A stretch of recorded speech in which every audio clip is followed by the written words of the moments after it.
बिस्मिल्लाहिर्रहमानिर्रहीम। अस्सलाम वालेकुम। मैं असदुल्ला खान हूँ। इस वीडियो में मैं आपके सामने अपना एक ख़ास कॉलम पढ़ना चाहता हूँ जो आज के 92 में छपा है। रोज़नामा 92 में कॉलम लिखता हूँ, लेकिन बहुत कभी कभार होता है कि मैं अपना कॉलम रीड करता हूँ।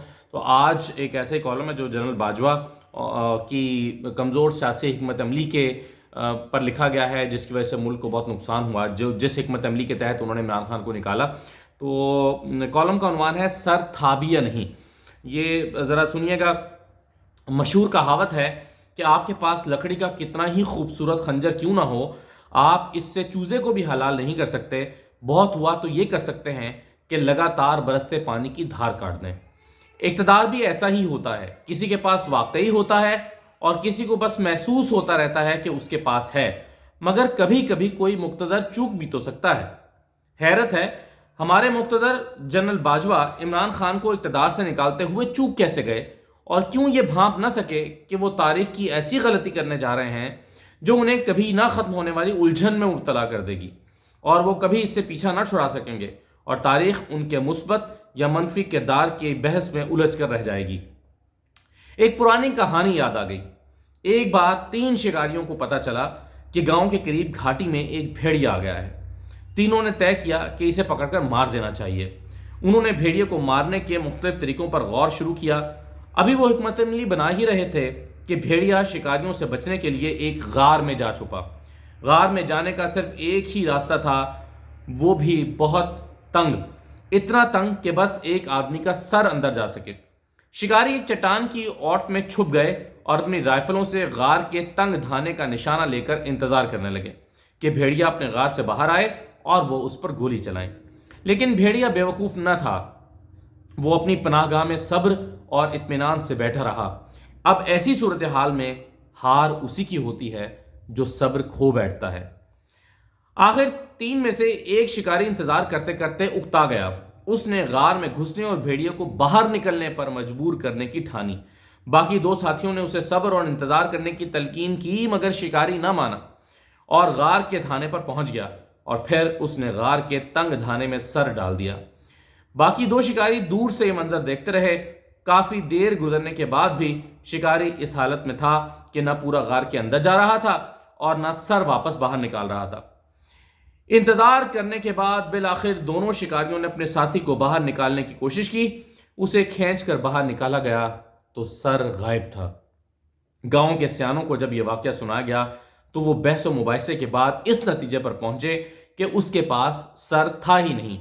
वो तो बहुत पहले सर से महरूम हो चुका था। उसके पास सर होता तो वो भेड़िए की कछार में घुसने की गलती ना करता।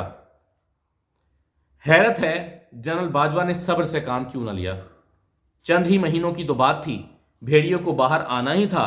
वो तो शायद खुद ही अपने हालात की जद में आ जाता। उसे बाहर निकालने के लिए कछार में सर देने की क्या जरूरत थी। सब्र का दामन छोड़कर भेड़िए को ताकतवर बना दिया और आज बैठे अपनी नामूस के खो जाने पर परेशान हैं, वजाहतें कर रहे हैं, कॉलम लिखवा रहे हैं, मगर बात बन नहीं रही। भेड़िए के इलाके में धाक बैठ गई है। इतना ताकतवर वो था नहीं जितना इसे अब बना दिया गया है। अब तो बहस हो रही है कि जनरल बाजवा के पास सियासी सूझबूझ रखने वाला सर था भी या नहीं। गुड्डे गुड़िए का ब्याह कर दिया जाए तो बच्चों की पैदाइश का सिलसिला शुरू नहीं हो जाता। नून लीग, पीपल्स पार्टी, एमक्यू वगैरह के ब्याह से परफॉर्मेंस कहां से आनी थी। इलेक्शन अभी दूर है, मगर जूतियों में दाल बटने लगी है। एमक्यूएम अलहदगी की धमकी दे रही है। बाप पार्टी तितर बितर हो रही है। मौलाना फजलुर रहमान भी तनाव का शिकार है। नून लीग और पीपल्स पार्टी में अवाम के पास जाने की जुर्रत नहीं रही। मईशत तबाह हाल है। अवाम को 2 वक्त की रोटी के लाले पड़े हैं। लोग उसी शिकारी को इल्ज़ाम दे रहे हैं जिसने भेड़िए को पकड़ने की ये कमज़ोर हिकमत अमली बनाई। पुरानी कहानी में तो एक सर गया था, मगर यहां सर सिर्फ शिकारी का नहीं गया, 13 और भी लोगों का गया है। वो 13 के 13 अब इंतखाबी मैदान में अपना सर बचाने की फिक्र में लगे हैं। इंतखाबात जल्द हो गए तो सर बचते नजर नहीं आते।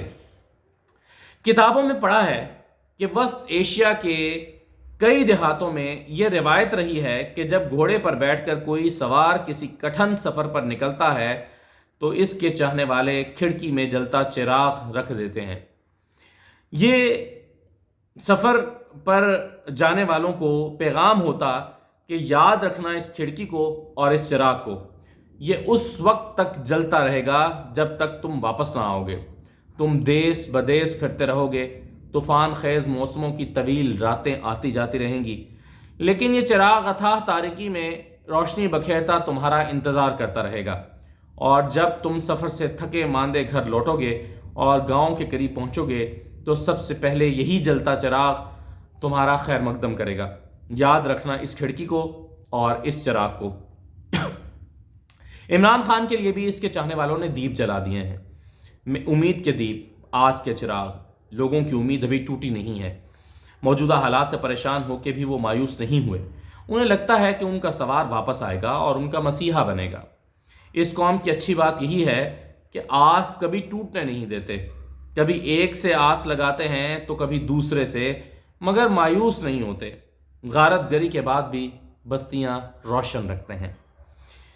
یہ آج کا میرا کالم تھا جس کا عنوان تھا سر تھا بھی یا نہیں، اور یہ کالم آج کے روزنامہ 92 میں چھپا ہے۔ اب آپ فیصلہ کیجئے کہ عمران خان یہ کہتے ہیں کہ جنرل باجوہ کو سیاسی سوجھ بوجھ نہیں ہے۔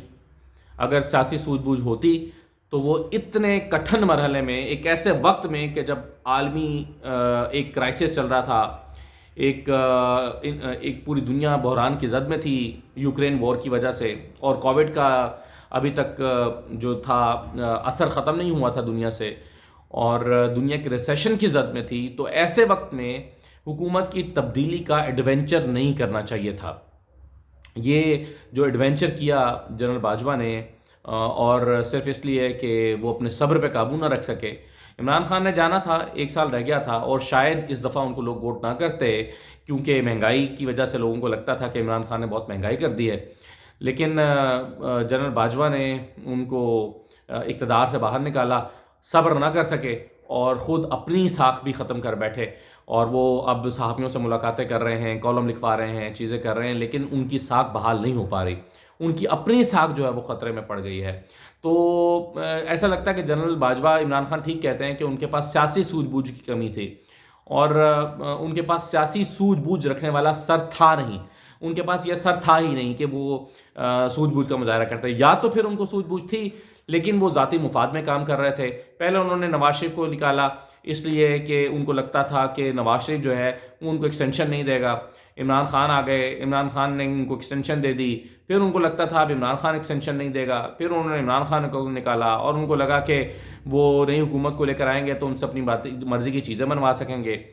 لیکن چیزیں نہ ان کے بس میں رہیں، نہ ان کے بس میں رہیں، نہ حکومت کے بس میں رہیں، اور نہ ہی ان کے جنرل باجوہ اور اسٹیبلشمنٹ کے بس میں رہیں۔ تو حالات اتنی تیزی سے خراب ہوئے کہ سنبھلنے کا کسی کے کنٹرول میں نہیں رہے، اور کسی سے سنبھل نہیں پا رہے، اور اب آپ دیکھ رہے ہیں خواجہ سے بونگیاں مارتے پھر رہے ہیں۔ اجازت دیجیے، اللہ حافظ۔